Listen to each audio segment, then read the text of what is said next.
भारत की सरकार को क्या करना चाहिए बांग्लादेश को टैकल करने में? आप एक वार्निंग दीजिए बांग्लादेश को कि भाई अगर ये अत्याचार हिंदुओं पे रुकते नहीं है तो हमें सैनिक की कार्रवाई करनी पड़ेगी। पूरा आंदोलन एंटी इंडिया मूवमेंट क्यों बन गया? जिस दिन भारत का विभाजन हुआ है उस दिन कराची में 51% हिंदू थे।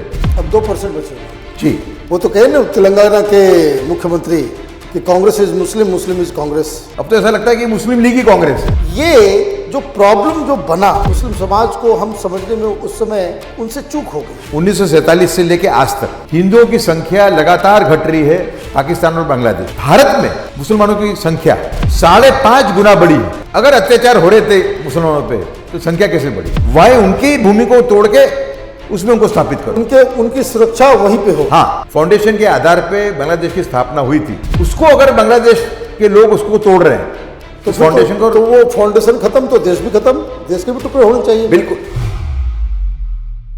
नमस्कार, कैपिटल टीवी में आपका स्वागत है। बांग्लादेश के अंदर जिस तरीके से हिंदू बस्तियों को जलाया जा रहा है, जिंदा हिंदुओं को पेड़ में टांग के मौत दी जा रही है।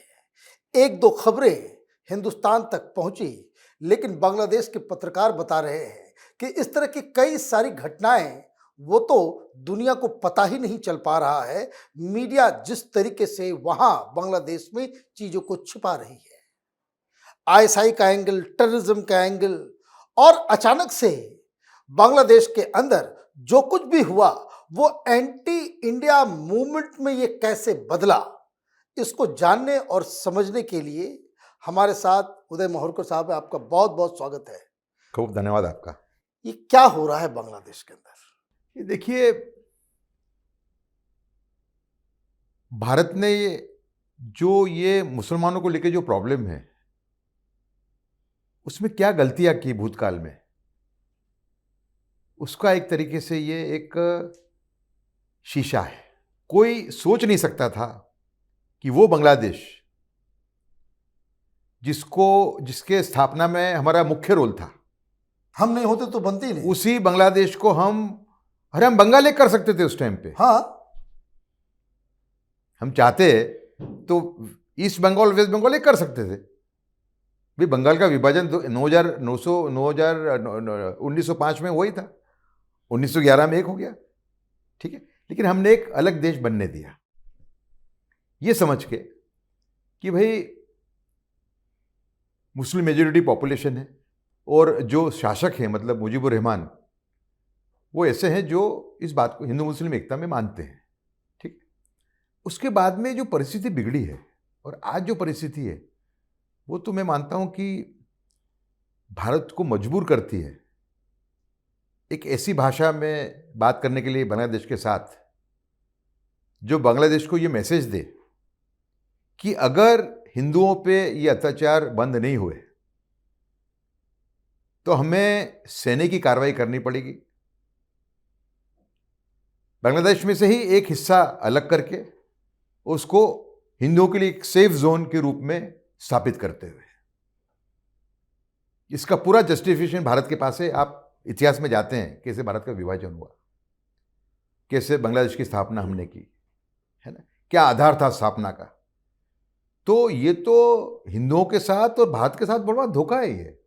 लेकिन ये तो जब बंटवारा हो रहा था देश का, तो उस समय भी तो लोगों, ऐसा नहीं कि सारे लोग जो है उस तरह की चीजों को लेकर, ये जो प्रॉब्लम जो बना, क्या हम इस्लाम के चरित्र को, मुस्लिम समाज को हम समझने में उस समय जो तमाम लोग जो थे वो उनसे चूक हो गई? देखिए, हमें हमारे गिरेबान में झांकना होगा। हमारे एक व्यक्ति थे Mohandas Karamchand Gandhi,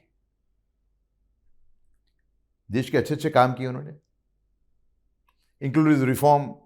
inclusive social reform उनका काम है, ग्राम स्वराज उनका काम है, रूरल डेवलपमेंट का जो पूरा एक होना चाहिए व्यू उनका माना जाता है, विलेज डेवलपमेंट वाला पूरा, ठीक है ना, बड़े बड़े काम किए।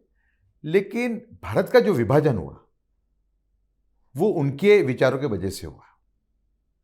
दो उनके विचार, हिंदू मुस्लिम एकता कोई भी कीमत पे, जो बन गया हिंदू मुस्लिम एकता मुस्लिमों की कीमत, हिंदुओं की कीमत पे। और दूसरा संपूर्ण अहिंसा। महावीर और गौतम बुद्ध ने भी ये नहीं कहा है कि कोई मारे तो आप प्रतिकार मत करो। मानव जाति के महात्मा गांधी पहले व्यक्ति ऐसे हैं जो ये कहते हैं कोई मारे तो आप मार खाते जाओ। तो एक तरीके से गांधी जी ने हमारी जो इम्यूनिटी सिस्टम है उसको खत्म कर दिया। जो इम्यूनिटी सिस्टम है, आज कई प्रॉब्लम्स भारत के इसलिए हैं क्योंकि इम्यूनिटी सिस्टम उसकी खत्म हो चुकी है। खत्म करने वाले हैं खास करके महात्मा गांधी। समझे आप? एक बार आपकी इम्यूनिटी सिस्टम अगर खत्म हो जाती है तो कोई भी बीमारी आपके बॉडी में घुस सकती है, पूरे बॉडी को खराब कर आप सकती देखिए है। ना, 1946 16 अगस्त को कलकत्ता किलिंग स्टार्ट हुए। जिन्ना को ये ख्याल आ गया कि अगर मैं हिंसा करता हूं तो कांग्रेस उसका जवाब नहीं दे पाएगी, जवाब नहीं दे पाएगी, उससे कम कर और जाएगी। 16 अक्टूबर को ये 16 अगस्त को 1946 में एक बिल्कुल सोची साची नीति के तहत रूप हिंदुओं को मारना शुरू किया। पहले 5-10 हज़ार हिंदू मारे गए कलकत्ता में, ठीक है।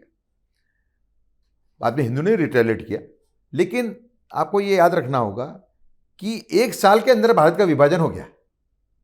16 अगस्त को कलकत्ता किलिंग हुए और 15 अगस्त 1947 को भारत का विभाजन हो गया। एक साल में कांग्रेस पूर्ण रूप से सरेंडर हो गई मुस्लिम लीग के ब्लैकमेल को। आप समझे? अच्छा, उसके बाद में जो इतिहास रहा 71 के वॉर के अंदर, बड़ी संख्या में बांग्लादेशी जिन पे अत्याचार हो रहा था, ज़्यादातर हिंदू थे उसमें, पर मुसलमान भी थे कुछ, वो भारत आने लगे, है ना। और बड़ी संख्या, करीब 1 करोड़ लोग भारत में आ गए। उस टाइम पे इंदिरा गांधी को निर्णय लेना पड़ा कि भाई अब मुझे पाकिस्तान को अटैक करना पड़ेगा, इंटरवीन करना पड़ेगा। तो अभी भी ये उसी डायरेक्शन में बात जा रही है। एक्सोडस हिंदुओं का जो है वो बिल्कुल होने ही वाला है। समझो आप, अपनी जान बचाने के लिए हिंदू भारत ही आएंगे, कहां जाएंगे? इससे जब भारतीय वहां पे एक वार्निंग देखे, मेरा ये कहना है कि आप एक वार्निंग दीजिए बांग्लादेश को कि भाई अगर ये अत्याचार हिंदुओं पे रुकते नहीं है तो हमें सैनिक की कार्रवाई करनी पड़ेगी, और आपके ही देश में से एक टुकड़ा काट के हिंदुओं को सेफ जोन के रूप में देना पड़ेगा। समझा आप? इसके लिए पूर्ण ग्राउंड है भारत के पास में। इतिहास भारत का आप देखिए। अच्छा, जो बांग्लादेश के मुसलमान, पाकिस्तान के मुसलमान, भारत के कट्टरवादी मुसलमान जो ये कहते हैं कि भारत में मुसलमानों पे अत्याचार हो रहे हैं, तो वो बिल्कुल बेबुनियाद आक्षेप है। चुटपुट किस्सों को आप हाईलाइट करके आप ये कह दो कि हिंदू मुसलमानों पे भारत में अत्याचार हो रहे हैं, बिल्कुल गलत है। और सब में इसका जो एक पर्याप्त इसका जो जवाब है, उत्तर है, वो ये है कि आज 1947 से लेकर आज तक हिंदुओं की संख्या लगातार घट रही है पाकिस्तान और बांग्लादेश में। बांग्लादेश के अंदर 22 से 24% हिंदू थे पार्टीशन के टाइम पे। आज उनकी संख्या हो गई है 7%, 8 से कम, 7 के थोड़े ऊपर। भारत में मुसलमानों की संख्या 5.5 गुना बड़ी है। माय गॉड, अगर अत्याचार हो रहे थे मुसलमानों पे तो संख्या कैसे बढ़ी, और वहां पाकिस्तान और बांग्लादेश में संख्या कैसे घट गई? तो टिस की रिपोर्ट आई है मुंबई के अंदर 1961 में सिर्फ 8% मुसलमान थे, 2021 में ये बढ़ के 22% हो गए। अरे ये पूरे भारत की कहानी है, ये बढ़ी रहे। अच्छा, अभी ये जो हिंसा अचानक जो हुआ, ये यूनुस एक तो प्रो इंडिया गवर्नमेंट आप कह सकते हैं कि जो शेख हसीना की थी, उसको हटाने के पीछे और उसके बाद ये पूरा आंदोलन एंटी इंडिया मूवमेंट क्यों बन गया? देखिए, पहली बात तो यूनुस इतने ऊंचे चरित्र के व्यक्ति नहीं थे जैसा हम मानते थे, क्योंकि वो नोबेल प्राइज उनको मिल गया तो उम्दा व्यक्ति होंगे सब मानते थे। समझा? यूनुस तो मुझे लगता है कि इस्लामवादी भी हैं, नहीं, वो तो मौलाना के बेटे ही हैं। हाँ तो वो इस्लामवादी हैं, स्पष्ट है बिल्कुल एकदम, समझे आप। तो शेख हसीना का विरोधी एकमात्र कारण नहीं है उनका जो रवैया है उसके पीछे, वो खुद भी एक इस्लामवादी है। ऊपर से मुंह अलग रखते हैं लेकिन अंदर से इस्लामवादी है, स्पष्ट है बिल्कुल एकदम। जिस तरीके से उनका रवैया रहा है जब से शेख हसीना बांग्लादेश छोड़ के भारत आई, उसके बाद से जो उनका रवैया इस टाइप का ही रहा है, पूरा एंटी इंडिया ही रहा है, समझे आप। और एक तरीके से बांग्लादेश ने, देखिए सैनिक की कार्रवाई की जब मैं बात करता हूं उसको मैं आपको कारण बता रहा हूं क्या क्या कारण है उसके, हाँ, है ना। एक तो जो धोखा किया उन्होंने, जिस वजूद पे हमने बांग्लादेश की स्थापना की थी, स्थापना तो हमने की थी, क्या वजूद था उसका वजूद था हिंदू मुस्लिम एकता, उसका वजूद था कि हिंदू वहां पे सुरक्षित रहेंगे। अगर वो जो वजूद के आधार, जिस वजूद के आधार, फाउंडेशन के आधार पर स्थापना की थी, अगर उस फाउंडेशन को दिन रात तोड़ने का ये लोग प्रयत्न कर रहे हैं, अत्याचार कर करके हिंदुओं पे, तो हमें हक बनता है कि हम वहां के हिंदुओं को प्रोटेक्शन दें। और प्रोटेक्शन का तरीका ये, प्रोटेक्शन का तरीका ये नहीं है जो टीवी में आज मांग हो रही है कि उनको यहाँ आन दो नहीं, वहीं उनकी भूमि को तोड़ के उसमें उनको स्थापित करो, उनकी सुरक्षा वहीं पे हो। हाँ, ये बड़ा एक जो हमारी जो इम्यूनिटी सिस्टम खत्म हो गई, उससे ये हमारी एक दृष्टि भी खत्म हो गई। भूमि छोड़ना अपने आप में हार मारने के बराबर है, आप समझे। मैं देखता हूं टीवी पे डिबेट में कि इनको यहां आन दो, क्यों आन दो? यहां पे भारत इंटरवेन करे, भारत के पास पूरे कारण है भाई। जिस फाउंडेशन के आधार पे बांग्लादेश की स्थापना हुई थी, उसको अगर बांग्लादेश के लोग उसको तोड़ रहे हैं तो फाउंडेशन को, तो वो फाउंडेशन खत्म तो देश भी खत्म, देश के भी टुकड़े होने चाहिए। बिल्कुल, ये मेरा मानना है। तो ये वो जो बात जो टीवी पे आती रही थी, इनको वापस ले लो, इनको मुसलमान हिंदुओं को वहां से द्वार खोल के ये ले लो, ये गलत आर्गुमेंट है। उसी भूमि में उनको बसाना है हमें। वीर सावरकर का विचार है ये, वीर सावरकर के जो राष्ट्रीय सुरक्षा की जो विजन है, दृष्टि है, उसके मुताबिक इस क्राइसिस का सॉल्यूशन यही है, अगर ये नहीं रुकती एट्रोसिटीज तो बांग्लादेश के 2 टुकड़े हों और एक टुकड़े में हिंदुओं को बसा दिया जाए। वैसे भी जो विभाजन हुआ था बंगाल का भी, वो भी विचित्र था। मैमन सिंह इस टाइप के जो एरिया जो हिंदू प्रभावित थे उनको भी दे दिया गया। भाई गांधी जी और नेहरू जी तो बिल्कुल एक तरीके से एक सौगात देने ही बैठे थे, नहीं इसी जगह पे तो जलाया गया है। और वो मुस्लिम लीग को समझो आप, वो भी बराबर नहीं है डिवीजन। वो जो बंगाल का विभाजन हुआ है भारत के विभाजन के टाइम पे, वो ठीक नहीं है। कई ऐसे एरिया में जैसे कि सिंध में, कराची में 51%, 51% हिंदू थे भाई। जिस दिन भारत का विभाजन हुआ है उस दिन कराची में 51% हिंदू थे। क्या को कराची जाना चाहिए भाई पाकिस्तान के अंदर? अब 2% बचे हुए हैं जी। तो हमें हमारा एक जो राष्ट्रीय सुरक्षा का जो देखने का रवैया है, हमारी जो दृष्टि उसको चेंज करना पड़ेगा। हमें संपूर्ण रूप से सावरकर के पथ चिन्हों पे चलना पड़ेगा, तब जाकर के ये सब प्रॉब्लम सॉल्व हो। सवाल ही पैदा नहीं होता है। अभी सावरकर का मतलब मैं आपको फिर से दोहरा रहा हूं, सावरकर का सॉल्यूशन ये है कि वो भूमि के टुकड़े करो और वहां हिंदुओं को बसाओ, हिंदुओं को इस भूमि मत ले लो भारत के अंदर। अब एक बात बताइए कि ये जो इतना बवाल बांग्लादेश के अंदर में हो रहा है, और ये सिर्फ हिंदूवादी संगठन ही विरोध वगैरह जो कर रही है, जो आवाजें उठ रही है, विपक्ष चाहे वो ममता बनर्जी हो चाहे राहुल गांधी हो, ये सब बांग्लादेश में हिंदुओं के ऊपर हो रहे अत्याचार के ऊपर आवाज क्यों नहीं उठाते हैं? थोड़ी बहुत उठाई होगी उन्होंने, लेकिन वो दिखाने लायक है। देखो मुस्लिम जो कांग्रेस है वो तो आज की तारीख में मुस्लिम लीग ही है, समझे आप। जो मैं फिर से दोहराऊंगा, मैंने आपके गए पॉडकास्ट में कहा था कि जिन्ना का जो रेजोल्यूशन है, प्रस्ताव है 1940 के, उसके 2 भाग थे। पहला भाग था कि भारत के मुसलमानों को अलग देश मिलना चाहिए। दूसरा भाग था कि मुसलमान अगर भारत में रह जाते हैं तो उनको भारत कैसे उनको ट्रीट करेगा, उसमें उन्होंने प्रेफरेंशियल ट्रीटमेंट मांगा था।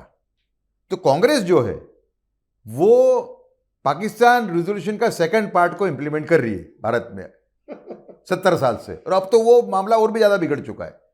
अब तो ऐसा लगता है कि मुस्लिम लीग ही कांग्रेस है। वो तो कहे ना तेलंगाना के मुख्यमंत्री कि Congress is Muslim, Muslim is Congress. हाँ, तो वो मुस्लिम लीग ही है, बिल्कुल सवाल ही पे नहीं होता। कांग्रेस का आज का जो स्वरूप है और कांग्रेस का जब जहां तक राजीव गांधी थे उस स्वरूप में बड़ा फर्क है।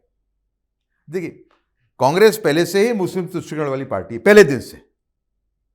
लेकिन मुस्लिम तुष्टिकरण का प्रमाण जो आज है कांग्रेस में, वैसा गए 140 साल में कभी नहीं था। गए 140 साल में इतना ज्यादा मुस्लिम तुष्टिकरण का जो प्रमाण कांग्रेस में कभी नहीं था। ममता बनर्जी क्यों डरी हुई है? ये उसका कुछ इम्पैक्ट बंगाल के चुनाव पे होगा? उसका इम्पैक्ट हो सकता है, बिल्कुल नहीं हो सकता, बिल्कुल हो सकता है। वहां के जो अगर ऐसे हिंदू जो उनको सपोर्ट करते हैं वो अगर जागरूक हो गए, भाई जीत रही हैं वो मुसलमान और हिंदुओं की मत, भाई हिंदू के मत भी है ना कि इनको हाँ, जिताने में। बिल्कुल बिल्कुल। उनमें से कुछ लोग कन्विंस हो जाते हैं कि ये तो हमारे, ये पूरा जो राक्षस है हमारे द्वार पे खड़ा हुआ है। तो ममता बनर्जी इसमें डरी हुई है बिल्कुल। बंगाल चुनाव में इसका क्योंकि इम्पैक्ट ममता बनर्जी तो मुस्लिम तुष्टिकरण के आधार पे जीतती है ना चुनाव, बिना किसी डाउट के। समझे ना आप? तो उसके लिए कुछ भी करने को तैयार है वो। ठीक, अब उनको डर लग रहा है, तो इसका असर जरूर होगा। क्या क्या होगा नहीं, जरूर बिल्कुल होगा। जो बांग्लादेश में जो अत्याचार, देखिए 2022 के बाद में जो कुछ हुआ है, ये इलेक्शन तो बेंगलोर का बड़ा इंपॉर्टेंट इलेक्शन है, ये बड़ा ही महत्वपूर्ण इलेक्शन है। भाई 22 में जीती थी, ये 22 में जीती थी, 22 में, है ना। उसके बाद में ये सब हुआ है गए 2 साल के अंदर, समझा। तो अब ये इलेक्शन बड़ा हमारे लिए एक मैसेज देने वाला इलेक्शन होगा कि वहां के हिंदू हैं वो कितने जागरूक हैं, इससे हमें मालूम पड़ेगा। आखिर सवाल, इस वक्त भारत की सरकार को क्या करना चाहिए बांग्लादेश को टैकल करने के लिए? नहीं, मैंने जो कहा आपको पहले कि भारत सरकार बांग्लादेश को एक अल्टीमेटम दे कि देखिए, जिस आधार पे बांग्लादेश की स्थापना हमने की थी, वो उसका आधार था हिंदू मुस्लिम एकता और सौहार्दपूर्ण वातावरण। अगर अब इस्लामिक कट्टरवादी बांग्लादेश की सरकार की मदद से उसको तोड़ने का प्रयत्न कर रहे हैं और न मानने में आने वाले अत्याचार कर रहे हैं हिंदुओं पे, तो भारत इस राइट को रिटेन करती है कि वो मिलिट्रीली इंटरवेन करे। एक अल्टीमेटम दिया जाए कि अगले हम आपको 3 महीने दे, 3 महीने में एट्रोसिटीज अगर ये रुकती नहीं है, ये अत्याचार नहीं रुकते हैं, तो हमको फिर सैनिक की कार्रवाई करनी पड़ेगी। मेरे ख्याल से भारत को, अगर सावरकर की आइडियोलॉजी में भारत मानता है, समझा, तो भारत को ये कदम उठाना चाहिए। आपका बहुत बहुत धन्यवाद। आपने बांग्लादेश में हिंदुओं पे हो रहे अत्याचार के ऊपर इतनी सारी जानकारियां दी। आपका बहुत बहुत धन्यवाद। खूब धन्यवाद आपका। अगर आपको ये वीडियो पसंद आया तो आप इसे लाइक करें, शेयर करें और कैपिटल टीवी को सब्सक्राइब करें। धन्यवाद।